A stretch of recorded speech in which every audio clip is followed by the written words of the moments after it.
Hi guys, and welcome back to the Rare Record Room, and a big hello to any new viewers. This is where I share with you some of the records I've collected over the last 40 years or so. These range from 1950s rock and roll right up to the Britpop era of the 1990s.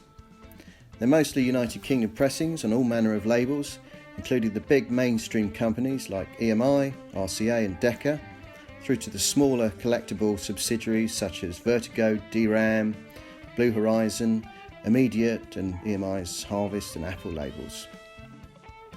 I hope you'll find these episodes interesting and informative. If that's the case, why not give us a like and take a look at some of my other record collecting videos. Thank you.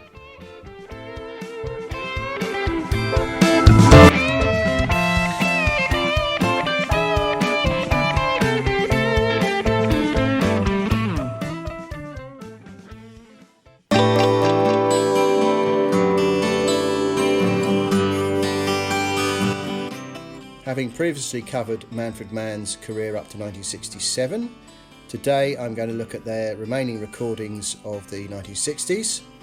Following a reasonably lean spell, the group entered a prolific period of activity in 1968, starting with their UK #1 single, The Mighty Quinn, in January. Written by Bob Dylan, this was a popular song to cover in the late 1960s, with contemporary versions including those by Julie London and the Hollies.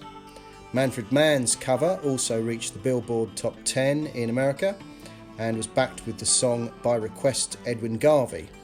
This was the first mention of Garvey, a character which would later appear that year in a full LP of recordings.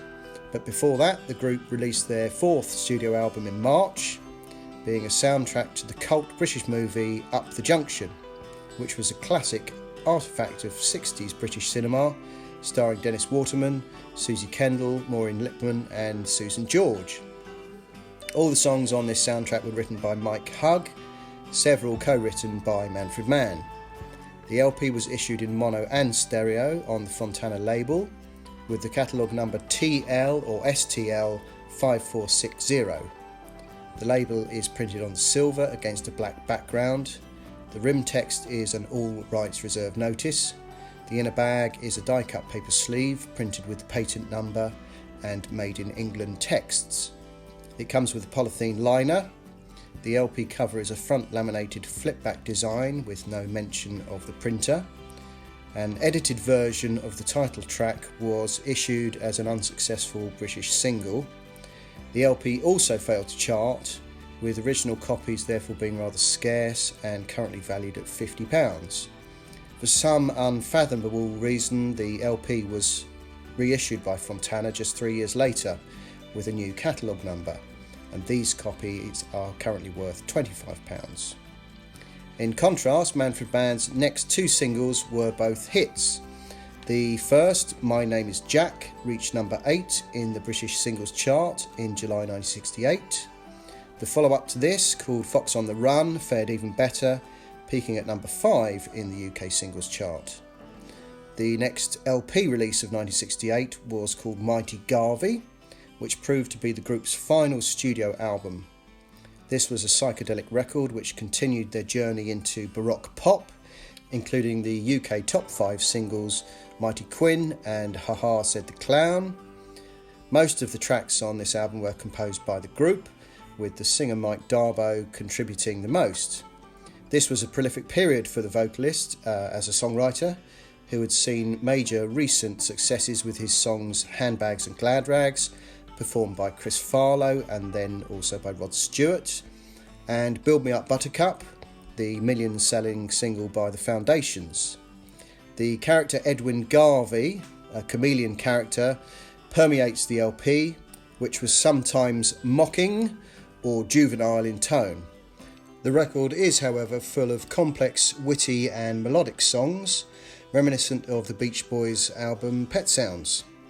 This brand of inventive and crisply produced art pop was beginning to wane, however, at a time when blues rock was burgeoning from the likes of Cream, Led Zeppelin and the Jimi Hendrix Experience. In 1968, even the Beatles and the Rolling Stones went back to basics, rejecting psychedelia and delivering the White Album and Beggar's Banquet respectively. All this meant that Mighty Garvey was a step out of touch and record buyers avoided it. As a result, it did not chart. Mono copies are currently valued at £25 and the more common stereo version is valued at £15 in mint condition in the Rare Record Price Guide. Like the Kinks LP, the Village Green Preservation Society and the Zombies album Odyssey and Oracle, also released in 1968, both of those, Mighty Garvey has matured into a record esteemed more in retrospect than at the time.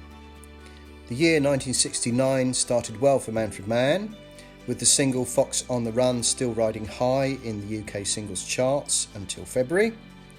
The single Ragamuffin Man followed in May, peaking at number 7 in the NME chart, but the band were increasingly frustrated at their repeated lack of success in the album stakes, which was the only barometer that counted to serious music fans at this time. Of their 5 recorded studio LPs, only 2, being the first 2, had reached the UK Top 20 album chart, and the previous 2 records they made had failed to chart altogether. This ultimately resulted in the group disbanding in the summer of 1969.